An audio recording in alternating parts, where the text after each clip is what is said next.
Hello, स्वागत है आपका हमारे चैनल साहित्य दर्शन में। आज हम आपको days at the Morisaki book shop कहानी को सुनाएंगे, जिसे लिखा है सतोशी याजीसावा ने। तो हम अपनी कहानी को शुरू करते हैं। ये एक जापानी लड़की तकाकू की कहानी है, जो मोरिसाकी बुक शॉप के दूसरे फ्लोर पर बने एक कमरे में रहती है। कमरा बहुत छोटा था, उसमें रोशनी नहीं आती थी, किताबों की गंध उस कमरे में रहती थी। तब भी उसे यह कमरा हमेशा याद रहता है, क्योंकि यदि वो यहाँ नहीं होती तो उसका जीवन नीरस हो जाता। वो जब भी अपनी आंखें बंद करती तो उसे वहाँ की याद आ जाती थी। एक दिन तकाकू और उसका बॉयफ्रेंड हिडेकी जून के महीने में शुक्रवार की रात एक इटालियन रेस्टोरेंट में डिनर कर रहे थे। हिडेकी और तकाकू एक ही कंपनी में काम करते थे। हिडेकी उससे 3 साल सीनियर था।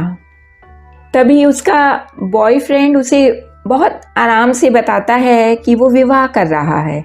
यह सुनकर तकाकू चौंक जाती है और उससे पूछती है, क्या क्या क्या कौन किससे विवाह कर रहा है? तब हिडेकी उसी कंपनी की दूसरे विभाग में काम करने वाली लड़की के बारे में बताता है। तकाकू उस लड़की को जानती थी। वो बहुत सुंदर थी।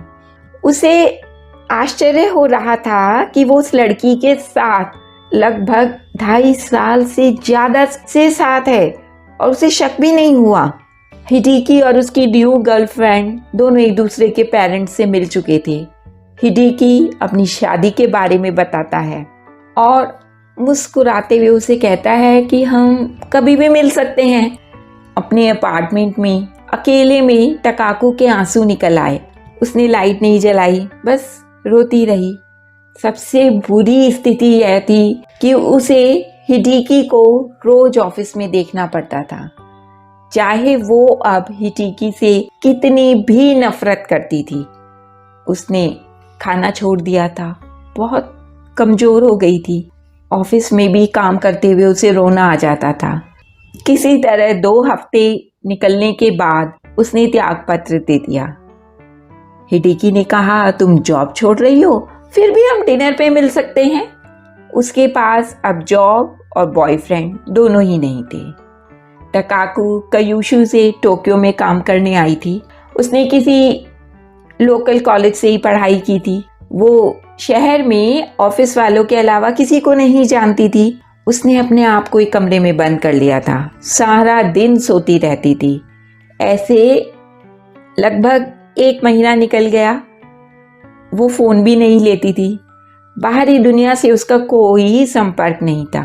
लेकिन एक दिन उसे वॉइसमेल मिला, जिसे उसने सुना। मैसेज देने वाला बहुत खुश था। मैसेज किन्ही सतोरू का था और वो बुक शॉप से बोल रहे थे। उन्होंने तकाकू से उसका हाल पूछा। उनकी दुकान में एक ग्राहक के आ जाने से उन्हें जाना पड़ा और जल्दी ही बात करने के लिए कह के मैसेज रख दिया। तकाकू सतोरू को एकदम से नहीं पहचान पाई, लेकिन फिर उसे याद आया कि उसकी माँ से उसने सतोरू अंकल का नाम सुना है। वो परदादाजी की जिम बोझों में बुक शॉप को चला रहे हैं। तकाकू को अपने अंकल से मिले 10 साल से भी ज़्यादा हो गए थे। उसे लगा कि उसके माँ ने ही अंकल से मेरी मदद करने के लिए कहा है, क्योंकि उसकी माँ ही उसके और उसके बॉयफ्रेंड के ब्रेकअप के बारे में जानती है। तकाकू अपने अंकल को उनके बेपरवाह स्वभाव के कारण ज़्यादा पसंद नहीं करती थी, लेकिन तकाकू के बचपन में उसे अंकल के साथ खूब मज़ा आता था। अंकल की बिना जॉब लगे ही शादी हो गई थी। तब से वो परिवार के लिए एक परेशानी बन गए। तकाकू ने टोक्यो में रहते हुए भी कभी अपने अंकल को फ़ोन नहीं किया था, लेकिन उसने अपनी माँ के डर से उन्हें फ़ोन किया। उन्होंने उसे अपनी दुकान में काम करने का प्रस्ताव दिया। सतोरू अंकल ने उसे बताया कि उन्हें किसी की आवश्यकता है जो सुबह दुकान खोल सके, जो वो अपनी कमर दर्द के इलाज के लिए अस्पताल जाएं। उसके अंकल कुनिटाची में रहते थे और उन्होंने उसे पूरी निजता के साथ रहने के लिए जगह देने का आश्वासन दिया। वो आंटी मोमोको के बारे में पूछना चाहती थी, लेकिन तभी उसे याद आया कि आंटी मोमो को भाग गई थी। वो यह सब याद कर ही रही थी कि अंकल सतोरू ने कहा कि तो यह तय रहा। टकाकू ने अपने सामान के बारे में कहा तो अंकल ने उत्तर दिया कि उनके घर में काफ़ी जगह है। अंकल से बात करने के बाद उसने अपनी माँ से बात की। माँ ने कहा या तो कयूशू वापस आ जाओ या अंकल के पास जाओ। टकाकू ने अंकल के पास जाना तय किया क्योंकि वो वापस आकर अरेंज मैरिज नहीं करना चाहती थी। 2 हफ्ते बाद वो जिम्बोचो पहुंच गई। वो अंकल की बताई या सुकनी गली में पहुंच गई। गली के दोनों ओर बुक शॉप थी। वो अपने अंकल के बताए रास्ते पर चलती रही और एक छोटी गली साकारू में पहुंची। वहां सिर्फ सेकंड हैंड पुस्तकें थी। वो अपने अंकल की दुकान को ढूंढ रही थी। तभी उसने देखा कि एक बहुत पतले और बिखरे बालों वाले एक सज्जन उसकी ओर हाथ हिला रहे हैं। उन्होंने काला चश्मा पहना है, चेक की कमीज और ढीली पैंट पहनी है। टकाकू शॉप पर पहुंच गई। उसने शॉप को देखा और उस पर लिखे पूरे नाम को पढ़ा, Morisaki book shop, specialising in literature of the modern era. वो थोड़ी भावुक हो गई। टकाकू ने सोचा कि ये बहुत बड़ी बात है कि अंकल तीसरी पीढ़ी में भी बुक शॉप को चला रहे हैं। असली shop caesarean street तेशो book shop है। अंकल सतोरू टकाकू का सामान अंदर ले गए। उसे एकदम से बुरी गंध आई। अंकल ने कहा बस ये सोचो कि बारिश के बाद की गंध है। टकाकू ने देखा रूम में बहुत सारी किताबें हैं जो कि बुक शेल्फ्स में, मेज पर, दीवार के सहारे से रखी हुई हैं। अंकल ने बताया उनके पास 6000 बुक्स हैं। अंकल उसे दूसरी मंजिल के कमरे में ले गए जिसे उन्होंने टकाकू के लिए रखा था। कमरा देखकर वो आश्चर्यचकित थी। पूरे कमरे में किताबें ही किताबें थी। अंकल ने टकाकू को बताया कि पुस्तकें वो ऊपर वाले कमरे में रख देंगे। तभी ग्राहक आया और वो वहां से चले गए। टकाकू के पास रहने की कोई और जगह नहीं थी, इसलिए उसने कमरे को साफ करना शुरू कर दिया। उसने बुक्स को उस खाली कमरे में पहुंचाना शुरू किया। उसने अपने कमरे को वैक्यूम क्लीनर से साफ किया। तब उसे कमरा रहने लायक लगने लगा। अंकल ने साफ कमरे की तारीफ की। टकाकू ने कहा कि वो अब आराम करना चाहती है। अंकल ने कहा ठीक है, कल से मुझे शॉप में सहायता करना। टकाकू थकी हुई थी, वो तुरंत सो गई और सुबह उसकी नींद 10:22 पर खुली, जबकि 10 बजे उसे शॉप में होना चाहिए था। टकाकू ने अपने पायजामे में ही जाकर के शॉप खोल दी और काउंटर पर बैठ गई। जब कोई नहीं आया तो वो ऊपर गई और तैयार होकर आई। दोपहर बाद कुछ लोग आए, लेकिन उन्होंने बहुत ही सस्ती किताबें खरीदी। लगभग 1 बजे एक मिडिल एजेड सज्जन आए जिनकी लंबाई कम थी, थोड़े से मोटे थे और सिर पर बाल भी नहीं थे। आते ही उन्होंने सतोरू के बारे में पूछा और पूछा क्या उसने तुम्हें काम पर रखा है। यह शॉप तो किसी को भी काम पर रखना वहन ही नहीं कर सकती है। उनके प्रश्नों की झड़ी समाप्त होने पर टकाकू ने उत्तर दिया कि वो सतोरू की भतीजी है। मैं यहाँ उनकी सहायता करने के लिए हूँ और शॉप की आर्थिक स्थिति का मुझे पता नहीं है। ग्राहक के पूछने पर टकाकू ने बताया कि नायासीगा की पुस्तकें कहाँ पर रखी हैं। टकाकू के ये कहने पर कि उसे किताबें पढ़ना पसंद नहीं है, उस मिडिल एजेड सज्जन ने एक लंबा भाषण दिया। वो 1 घंटे बाद बिना कुछ खरीदे वहाँ से चले गए। लगभग आधे घंटे बाद अंकल आ गए।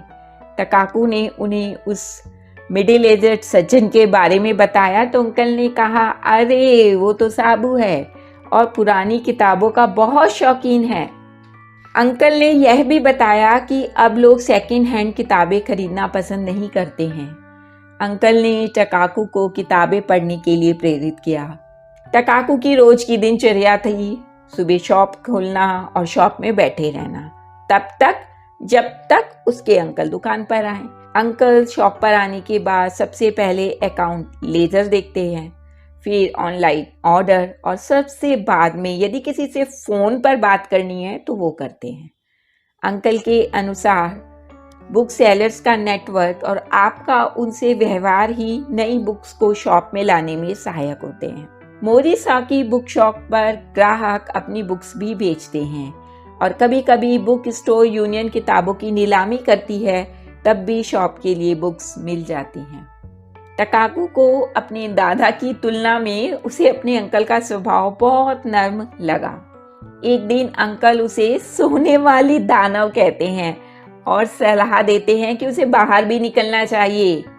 साबू शॉप पर आते हैं और उसे फिर से सोने वाली दानव कहते हैं। वो उसकी तुलना उसके अंकल से करते हैं तो वो गुस्से में अपने अंकल को मूर्ख कहती है।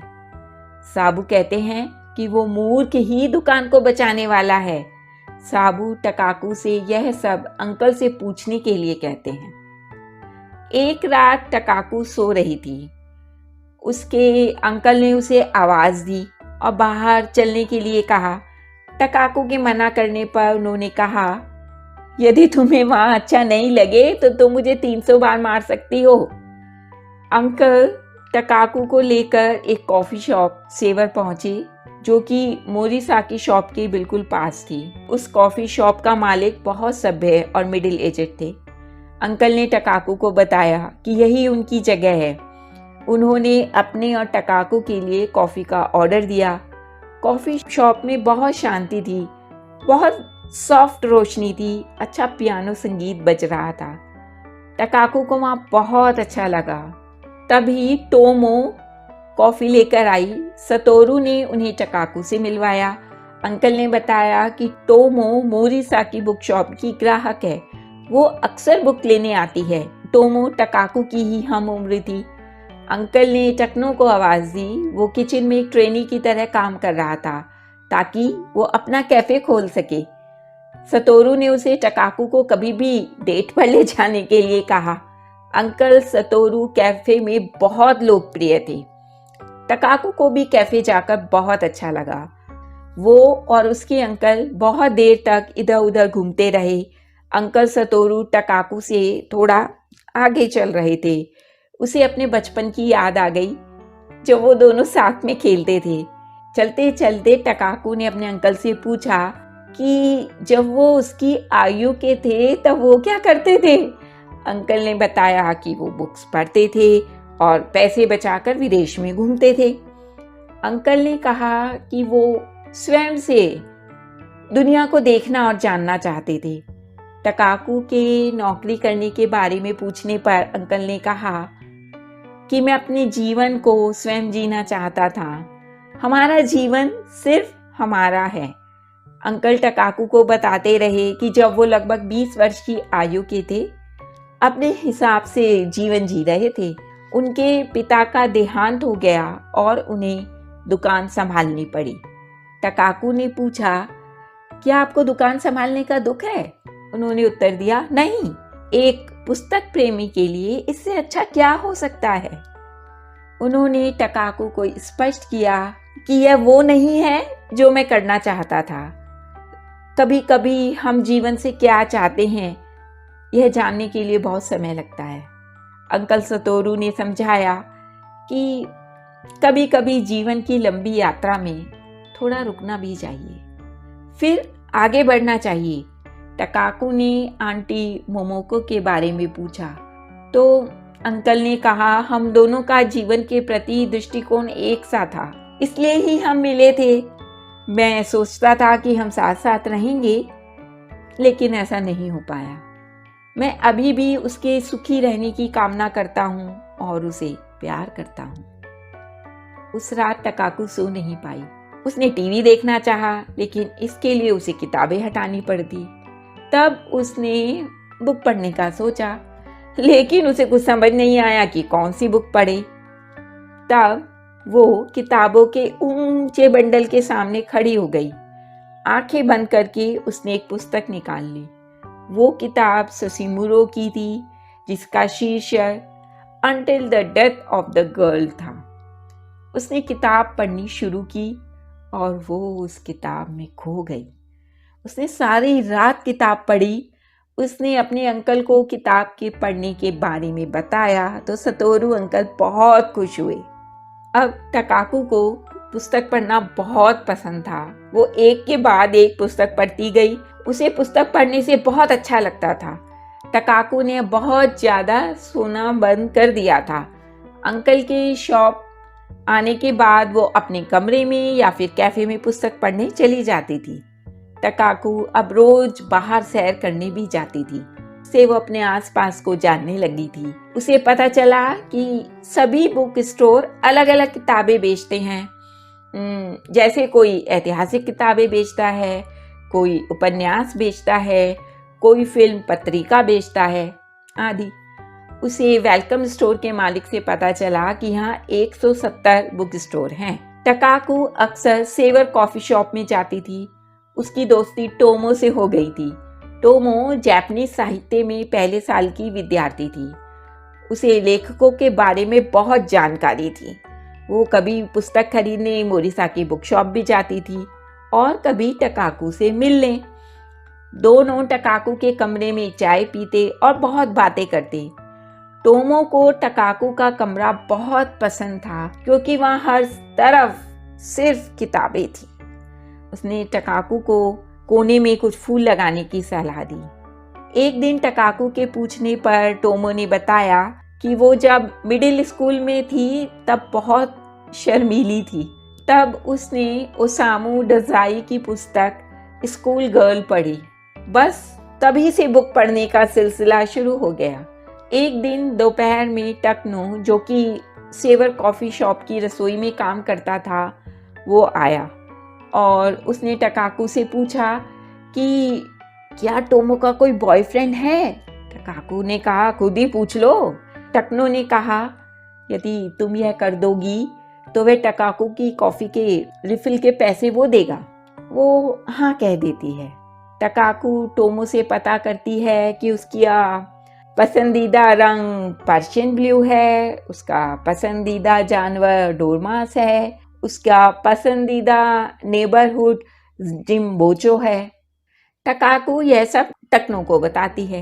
एक दिन टोमो से टकाकू को पता चलता है कि ऑटम में इस्तेमाल की जा चुकी पुस्तकों का मेला लगेगा। इसमें सब दुकानदार अपनी दुकान के सामने बुक्स लगाएंगे और बहुत ही लोग आते हैं। बहुत अच्छा लगता है। उसे टोमो से ही पता चला कि उसके अंकल भी इस मेले में भाग लेंगे। वो इसे टकनो को बताने का सोचती है। द कांदा यूज्ड बुक फेस्टिवल अक्टूबर के आखिर में एक सप्ताह के लिए लगा, जिसमें सभी ने अपनी अपनी कार्ड्स लगाई थी। मोरिसाकी बुक शॉप की भी कार्ड थी। बहुत चहल पहल थी। बहुत लोग पुस्तकें खरीदने आए थे। अंकल का कहना था कि अब सर्दी आ जाएगी तो कम ग्राहक दुकान पर आएंगे, हमें अभी अच्छी कमाई करनी होगी। टकाकू ने अपने अंकल को एक बिजनेसमैन की तरह बात करते पहली बार सुना था। वो अपने अंकल से छुट्टी लेकर टोमो के साथ फेस्टिवल देखने निकली और अपनी योजना के अनुसार उसे रास्ते में टकनो भी मिल गया। उन्हें साबू और उनकी पत्नी भी मिले। फेस्टिवल की आखिरी रात दुकान बंद करने के बाद टकाकू अपने कमरे में थी। तभी किसी ने उसका दरवाजा खटखटाया। वो डर गई। दरवाजा खोलने पर उसने देखा कि अंकल हैं। वो फेस्टिवल की समाप्ति की पार्टी का सामान लेकर आए हैं। टकाकू के पूछने पर उन्होंने बताया कि मैं सबसे मिलकर यहाँ आ गया हूँ तुम्हारे साथ पार्टी करने। अंकल उसे कहते हैं कि यदि वो यहाँ हमेशा के लिए रुकना चाहती है तो वो रुक सकती है।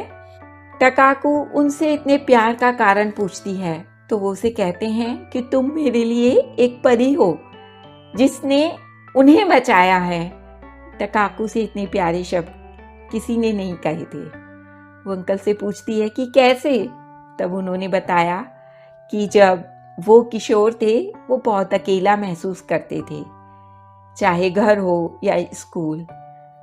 तभी टकाकू का जन्म हुआ और उनकी बहन उसे मिलाने के लिए लाई। उसे कंबल में सोता देखकर उन्हें बहुत खुशी हुई और तब उन्होंने अपने अकेलेपन से निकलने का निर्णय लिया। उन्होंने अपने जैसा स्थान ढूंढने के लिए यात्रा की और पुस्तकें पढ़ी। टकाकू यह सब सुनकर बहुत भावुक हो गई थी। अंकल उसे इतना प्यार करते हैं और वो अंकल को पसंद नहीं कर रही थी। उसके पूछने पर अंकल बताते हैं कि वो मेरा अपना स्थान यह है मोरीसाकी बुक शॉप है, इसलिए साबू मुझे दुकान को बचाने वाला कहता है। अंकल ने बताया जब उनके पिता बीमार पड़े तो उन्होंने दुकान का काम संभाल लिया। उनके पिता उन्हें उनकी बेपरवाह आदत की वजह से दुकान नहीं देना चाहते थे, लेकिन उन्होंने अपने पिता को मना लिया। अंकल ने बताया कि इस दुकान में उनकी बहुत सारी यादें हैं, यदि दुकान चली जाती तो यादें भी चली जाती। टकाकू अंकल को लेकर अपने विचारों पर बहुत शर्मिंदा थी। अंकल ने आगे कहा कि वो चाहते थे कि उनकी पत्नी मोमोको के लिए भी इस दुकान का उतना ही महत्व हो, लेकिन ऐसा नहीं हुआ और वो चली गई। टकाकू ने कहा कि वो भी इस स्थान को प्यार करती है। उस रात के बाद से टकाकू ने अपने बारे में गंभीरता से सोचना शुरू कर दिया। वो हमेशा यहाँ नहीं रह सकती थी। उसने सोचा यदि वो ऐसा करेगी तो कभी भी आगे नहीं बढ़ पाएगी। नए साल की छुट्टियों में जिम्बोचो बिल्कुल खाली हो गया था। सब लोग चले गए थे। अंकल सतोरू भी अपने दोस्तों के साथ चले गए थे। नए साल की शाम को टकाकू और टोमो यूशिमा तेंजिन श्राइन गए। बाकी दिन वो सुबह जल्दी उठ जाती, इधर उधर घूमती रहती। ऐसे ही 2 जनवरी को वो जब वापस आई तो उसे एक वॉइस मैसेज मिला जो कि हिडिकी का था। वो टकाकू से मिलना चाहता था। टकाकू इस मैसेज से बहुत दुखी हो गई। उसके अंकल जब छुट्टियों से वापस आए तो उन्होंने टकाकू से उसके असामान्य व्यवहार का कारण पूछा। एक रात टकाकू ने उन्हें सब बता दिया। अंकल ने कहा चलो उसे माफी मांगने दो, इस बात को अपने में से निकाल दो, नहीं तो यह बात तुम्हें हमेशा परेशान करेगी। टकाकू जाना नहीं चाहती थी, लेकिन अंकल के समझाने पर चलने के लिए तैयार हो गई। बारिश होने के कारण दोनों भीग चुके थे। हिडिकी के घर पहुंचकर उन्होंने बैल बजाई। हिडिकी आया। अंकल ने अपना परिचय दिया। हिडिकी ने उनके आने का कारण पूछा। अंकल ने जवाब दिया कि तुमने टकाकू की भावनाओं के साथ खेला, तुमने ऐसा क्यों किया? हिडिकी ने उत्तर दिया कि उसने ऐसा कुछ नहीं किया है, टकाकू ने ही उस पर दबाव बनाया था। अंकल ने फिर पूछा कि क्या यह तुम्हारी गलती नहीं है कि उसने अपनी जॉब छोड़ दी? हिडिकी ने कहा कि उसकी मर्जी थी, उसने जॉब छोड़ दी। अब अंकल ने टकाकू से कहा यह आदमी बहुत बुरा है। तभी एक महिला की आवाज आई कि क्या कुछ गलत हो रहा है? यह हिडिकी की मंगेतर मुरानो थी। उसने टकाकू को देखा और कहा कि क्या तुम पागल हो गई हो जो इतनी रात में यहाँ आई हो? अंकल के कहने पर टकाकू ने बोलना चाहा, लेकिन वो एकदम से कुछ नहीं बोल पाई।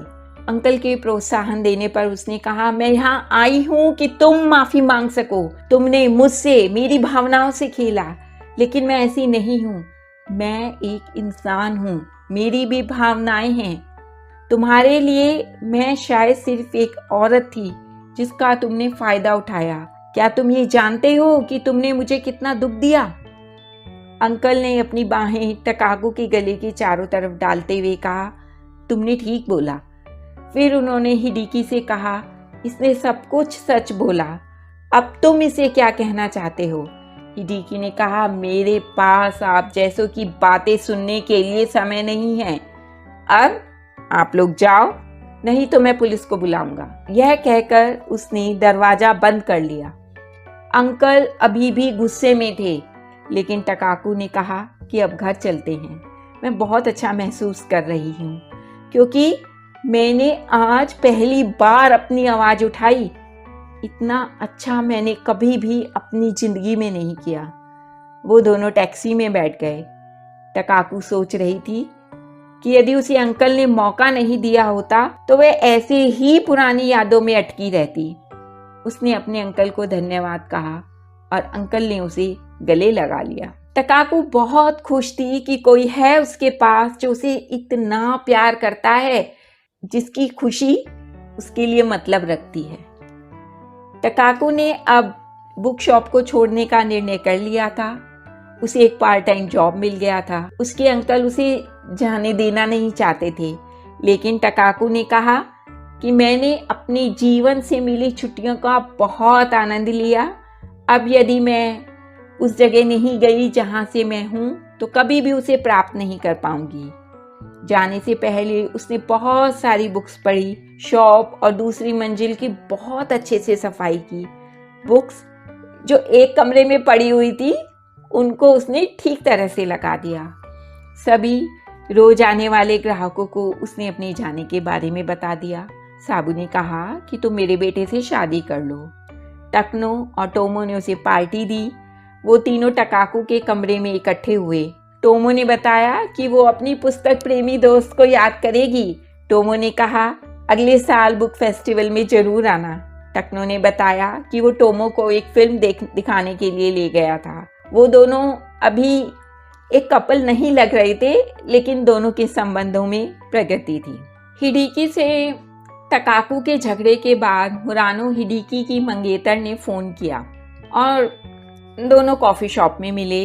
तब मुरानो ने बताया कि उसे हिडिकी के व्यवहार के प्रति पहले से ही शंका थी। जब टकाकू अचानक से वहां पहुंची तो उसे हिडिकी के बारे में विश्वास हो गया। उसने बताया अब उसने हिडिकी को छोड़ दिया है। मुरानो ने बार बार हिडिकी से पूछा तो उसने सच बताया। मुरानो ने कहा कि उस रात से पहले उसे नहीं पता था कि वो दूसरी औरत टकाकू है। टकाकू ने और उसके अंकल ने उसके जाने से पहली शाम दूसरे माले के बरामदे में कॉफ़ी पीते हुए बिताई। अंकल ने टकाकू को बहुत सारी वो बुक्स उपहार में दी जिनका उनकी युवा अवस्था में उन पर प्रभाव पड़ा था। अंकल ने टकाकू से कहा यदि किसी से प्यार करो तो उसे हर तरह से करो, लेकिन यदि संबंध टूटता है तो अकेले जीवन मत जियो। प्यार बहुत महत्वपूर्ण है। जिन्हें तुम प्यार करती हो उनकी यादें हमेशा साथ रहती हैं और वो हमें हमेशा प्यार का एहसास देती हैं। सुबह टकाकू जाने के लिए तैयार थी। वो दुकान के सामने खड़ी हुई और नतमस्तक हुई। उसके अंकल उससे मिलने के लिए आ गए थे। वो बच्चों की तरह बिलख रहे थे। वो टकाकू से नहीं जाने के लिए कह रहे थे। टकाकू कहती है कि वो मिलने आती रहेगी। टकाकू चल देती है। बीच में रुककर पीछे मुड़कर देखती है तो उसे हाथ हिलाते अंकल दिखाई देते हैं। वो चिल्लाकर कहती है अपना ख्याल रखना और रो पड़ती है। एक दिन टकाकू मोरिसाकी बुक शॉप पहुंचती है। वहां उसका स्वागत आंटी मोमोको करती हैं। टकाकू को उसके अंकल ने बता दिया था कि मोमोको वापस आ गई हैं। मोमोको बहुत अच्छे से तैयार हुई थी। आंटी ने टकाकू से कहा कि मैं तुमसे तुम्हारे दादा के अंतिम संस्कार में मिली थी। तुम बिल्कुल अपनी माँ जैसी हो। टकाकू को 2 दिन पहले ही अंकल ने फ़ोन कर बता दिया था कि मोमोको वापस आ गई हैं। अंकल इतने ज़्यादा उत्साहित थे कि उन्होंने 2 घंटे तक टकाकू से बात की। वो यह चाहते थे कि टकाकू आंटी मोमोको से पूछे कि वो अचानक वापस क्यों आई हैं, वास्तव में वो क्या सोच रही हैं। मोमोको ने सभी को दुकान के अंदर आने के लिए कहा। सब दुकान के काउंटर पर बैठ गए और केक खाने लगे जो टकाकू ले आई थी। मोमोको ही अधिकतर बोल रही थी और वो एक बात से दूसरी कोई भी बात शुरू कर देती थी। जैसे टकाकू तुम यहाँ आती रहती थी, अब मैं यहाँ हूँ। एसी तो काम नहीं कर रहा है, केक बहुत अच्छा है। बीच बीच में वो अंकल के गाल भी खींच देती थी। टकाकू के पूछने पर आंटी ने बताया कि वो जिसे अपने समीप महसूस करती हैं उसके गाल खींचती हैं। इस बार उसने अंकल के गाल फिर से खींचे तो अंकल ने कहा बस करो। अंकल को मोमोको का टकाकू के सामने गाल खींचना अच्छा नहीं लग रहा था। फिर उन तीनों में बहुत सी बातें हुई। आंटी ने बताया कि वो अंकल सतोरू से कैसे पेरिस में मिली, फिर दोनों जापान आ गए और शादी कर ली। आंटी ने टकाकू से कहा कि जैसे तुम सतोरू के नज़दीक हो, मैं चाहती हूँ कि तुम मेरे भी नज़दीक हो। टकाकू बुक शॉप से स्टेशन जाने के लिए निकली। रास्ते में सेवर कॉफ़ी शॉप थी। वो अंदर चली गई। वहाँ साबू थे जो कि शॉप के मालिक से बात कर रहे थे। उसे पता चला कि उसकी दोस्त टोमो का ग्रेड स्कूल पूरा हो गया है और वो अब कहीं और जॉब कर रही है। थोड़ी देर में साबू भी चला गया। उसने कॉफ़ी का ऑर्डर दिया और अपने बैग से अपनी किताब निकाली जिसे वो पढ़ रही थी। तभी उसका ध्यान एक लड़के की ओर गया, जिसकी आयु लगभग 30 की होगी। उसने नीली शर्ट और ग्रे पैंट पहन रखी थी और ऐसा लग रहा था कि वो किसी का इंतजार कर रहा है। तकाकू उसे पहचानने की कोशिश कर रही थी, लेकिन उसे कुछ याद नहीं आ रहा था। तभी दोनों ने एक दूसरे की तरफ देखा, हेलो कहा। तब तकाकू उसकी आवाज़ पहचान गई। वो लड़का मोरिसाकी बुक शॉप का ग्राहक था। तभी तकाकू की कॉफ़ी लेकर वेट्रेस आ गई। उस लड़के ने उसे अपनी टेबल पर बुला लिया और वेट्रेस तकाकू की कॉफ़ी वहाँ रखकर चली गई। उस लड़के ने अपना परिचय दिया। उसका नाम अकीरा वादा था। वो एक पाठ्य पुस्तकों और शिक्षण सामग्री के प्रकाशन में काम करता था। जब तकाकू ने अपना परिचय देना चाहा तो उसने कहा कि मुझे पता है, बुक शॉप के मालिक हमेशा ही तुम्हें बुलाते रहते थे। फिर उन दोनों में थोड़ी बातचीत हुई। तब तकाकू ने उससे उसकी गर्लफ्रेंड के बारे में पूछा। वो अपनी फ्रेंड को कभी कभी शॉप पर लाता था। उसकी फ्रेंड को बुक्स में कोई दिलचस्पी नहीं थी। उसने बताया कि उसे उसकी फ्रेंड ने छोड़ दिया है। तकाकू ने उससे माफ़ी मांगी। तकाकू के पूछने पर उसने बताया कि वो अप द हिल पढ़ रहा है। यह किताब भी उसने मोरिसाकी बुक शॉप के 100 येन विभाग से खरीदी है। तकाकू के पूछने पर वादा ने अपनी बुक के बारे में बताया। वादा के पूछने पर टकाकू ने अपनी बुक के बारे में बताया। टकाकू जो बुक पढ़ रही थी उसके बारे में उसे पता था। दोनों में थोड़ी देर बातें हुई। रात के 11 बजने वाले थे। टकाकू चली गई। वादा भी रुका हुआ था। उसका घर पास में ही था। चलते चलते वादा ने कहा कि वो यहाँ अक्सर आता है, हम फिर कभी बात करेंगे। जब टकाकू मोमोको से मिली थी तो उसके लगभग 2 सप्ताह बाद आंटी ने उसे एक ट्रिप पर जाने के लिए कहा, जिसमें सिर्फ वो दोनों ही साथ होंगे। उन्होंने बताया कि अकाउतामा में एक बहुत सुंदर पर्वत है और एक ऐतिहासिक श्राइन है। वहाँ रहने की जगह भी बहुत अच्छी है। उन्होंने कहा कि एक गर्ल्स ट्रिप होगा। मोमोको बहुत जोर दे रही थी ट्रिप पर चलने के लिए और टकाकू को अच्छा नहीं लग रहा था। इधर टकाकू अक्सर शॉप पर आती थी। मोमोको उसे हमेशा घर का बना स्वादिष्ट खाना खिलाती थी। टकाकू अपने अंकल के प्रश्न नहीं भूली थी। वो जब भी मोमोको से बात करने की कोशिश करती, वो दूसरे विषय में बात शुरू कर देती थी। टकाकू यह जान गई थी कि जब मोमोको ने शराब पी होती है तभी वो अपने बारे में ज्यादा बात करती है। टकाकू मोमोको के बारे में इतना ही जान पाई थी कि उसके माता पिता का देहांत उसके बचपन में ही हो गया था। उसका लालन पालन उसके अंकल आंटी ने निगाटा में किया। हाई स्कूल पास करने के बाद उन्होंने एक फैक्ट्री में नौकरी कर ली। फिर सिर्फ 21 साल की आयु में टोक्यो आ गई और यहाँ उन्हें एक उभरते हुए फोटोग्राफर से प्यार हो गया। वो पेरिस भी अपने बॉयफ्रेंड के पीछे गई थी। उन्हें पता चला कि उसके बीवी और बच्चे हैं तो उन्होंने उससे अपना नाता तोड़ लिया।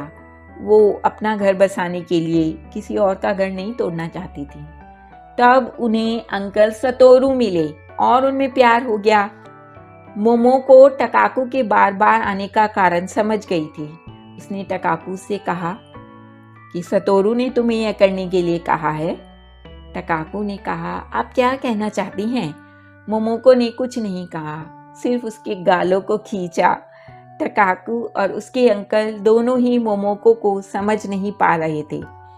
मोमोको ने टकाकू से कहा कि तुम कभी झूठ नहीं बोलती हो, लेकिन मैं बोलती हूँ। मैं तुम्हारे जैसा होना चाहती हूँ। फिर मोमोको के जिद करने से टकाकू ट्रिप के लिए राजी हो गई। ट्रिप पर जाने की बात से पहले टकाकू वादा से 2 बार मिल चुकी थी। वो जब भी मोमोको से मिलने जाती तो कॉफ़ी शॉप में जाती थी और वहाँ पर वादा होता था। दोनों बातें करते, कॉफ़ी पीते थे, लेकिन उन दोनों के पास उनकी एक दूसरे के से संपर्क करने की कोई जानकारी नहीं थी। टकाकू जब तीसरी बार कॉफ़ी शॉप में गई तब वहाँ वादा नहीं मिला।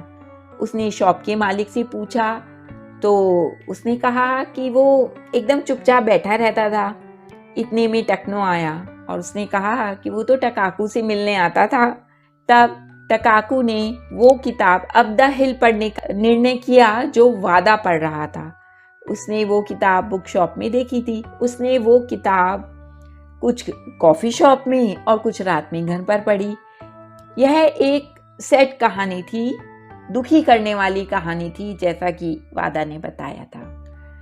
ट्रिप पर एक दिन जाने से पहले अंकल ने उसे फ़ोन किया कि तुम ज़बरदस्ती उसके साथ मत जाओ, लेकिन टकाकू ने कहा ऐसा कुछ नहीं है। वो ऑफिस से निकल के सेवर कॉफ़ी शॉप गई, उसे वादा कहीं दिखाई नहीं दिया। वो वहाँ पे एक बुक पढ़ने लगी जो उसने ट्रिप के लिए ली थी। तभी उसे वादा दिखाई दिया। वादा ने अपनी कहानी उसे बताई। वो एक लड़की से प्यार करता था और उसे इसी कॉफ़ी शॉप में अक्सर लाता था। मैं अभी भी उसका इंतज़ार यहाँ करता हूँ। परसों उसका ईमेल आया कि मैं बहुत क्रीपी हूँ, अब बस। टकाकू ने कहा अब उसे जाना होगा क्योंकि उसे सुबह जल्दी जाना है। यह कहकर वो वहाँ से चली गई। रेल में उसे ध्यान आया कि अपनी किताब तो वो कॉफ़ी शॉप में ही भूल आई है। 10 बजे टकाकू शिनजुकू स्टेशन पर मोमोको से मिली। मोमोको पूरी तरह से टूर पर जाने के लिए तैयार थी। उन्होंने शिनजुकू से चुआ लाइन ली और 3 दिन की यात्रा पर निकल गईं। उन्होंने तचिकावा स्टेशन से ओम लाइन ली। मिटेक स्टेशन पर उतरकर उन्होंने बस ली। बस में बुजुर्ग लोगों के 2 ग्रुप भी थे। बस में स्कूल जाने वाले छोटे बच्चे भी थे। मोमोको ने उनसे बात की। बस से उतरने के बाद ये लोग फ्यूनिक्यूलर स्टेशन जाने के लिए पहाड़ पर चढ़े। टकाकू को सबसे ज़्यादा दिक्कत हो रही थी। फ्यूनिक्यूलर स्टेशन पहुंचकर मोमोको ने उसे चाय दी। वहां से वो दोनों पानी की धारा के साथ साथ पहाड़ी रास्ते पर चले। उन दोनों ने स्कूल के बच्चों को बाय कहा। मोमोको ने बताया कि हमारी रुकने की जगह दूर है, अभी 40 मिनट और लगेंगे। रास्ते में सिर्फ एक ही स्टोर था, आराम करने के लिए भी एक ही जगह थी। आखिर में वो दोनों वहां पहुंचे। यह एक बहुत सुंदर लकड़ी की इमारत थी। वहां एक ट्रैक्टर, एक जंग लगी मोटरसाइकिल और लकड़ी के कुछ लट्ठे थे। मोमोको के आवाज देने पर लगभग एक 20 साल की लड़की हरू आई। दोनों ने उसे अपना परिचय दिया। इतने में एक महिला आई जिसकी आयु 50 साल की होगी। मोमोको उसे जानती थी क्योंकि मोमोको वहां काम कर चुकी थी। उन्होंने दोनों को उनका कमरा दिखा दिया जहां से बहुत अच्छा दृश्य दिखता था। दोनों अपने कमरे से बाहर की हरियाली का आनंद ले रहे थे। तभी हरू आती है और एक स्टोव रख देती है क्योंकि रात में बहुत ठंड हो जाती है। टकाकू के पूछने पर मोमोको ने बताया कि उसने यहाँ 3 साल काम किया है। फिर वो दोनों श्राइन जाने के लिए निकलते हैं जो कि सिर्फ 5 मिनट की दूरी पर है। दोनों वहां पहुंचकर मुख्य श्राइन तक पहुंचने के लिए पत्थर की सीढ़ी पर चढ़ना शुरू करते हैं। मुख्य हॉल तक पहुंचते पहुंचते उनकी सांस फूल जाती है। दोनों वापस सराय में आ जाती हैं। टकाकू स्नान करती है और आराम करती है। मोमोको के स्नान करने के बाद दोनों खाने के लिए पहुंचते हैं। तब तक 2 और ग्रुप सराय में आ चुके थे। खाना खाने के बाद टकाकू कमरे में आ जाती है। मोमोको थोड़ी देर से आती है और बताती है कि सुबह जल्दी उठना है। मोमोको लेटते ही सो जाती है, लेकिन टकाकू को नींद नहीं आती। वो कमरे से बाहर निकलती है। उसे हरू दिखती है। दोनों श्राइन की तरफ घूमने चल देते हैं। हरू बताती है कि मोमोको पहले चुप रहती थी, वो इतनी हंसमुख नहीं थी। दोनों वापस आ जाते हैं। अगले दिन टकाकू 9 बजे उठती है। वो मोमोको को ढूंढती हुई आंगन में पहुंचती है। वहां मोमोको टाइची का अभ्यास कर रही थी। नाश्ते के बाद दोनों अपने आज की चढ़ाई पर निकल पड़ते हैं। दोनों पहाड़ी रास्ते पर चलते हैं। मोमोको को रास्ते में कोई परेशानी नहीं है, वो तेज चल रही है, लेकिन टकाकू धीरे चल रही है। दोपहर में दोनों थोड़ा रेस्ट करते हैं और सराय की मालकिन का दिया हुआ खाना खाते हैं। दोनों पहाड़ की चोटी पर पहुंच गए। आराम करने के लिए बैठ गए। तब टकाकू ने मोमोको से पूछा कि उन्होंने अंकल को क्यों छोड़ा था।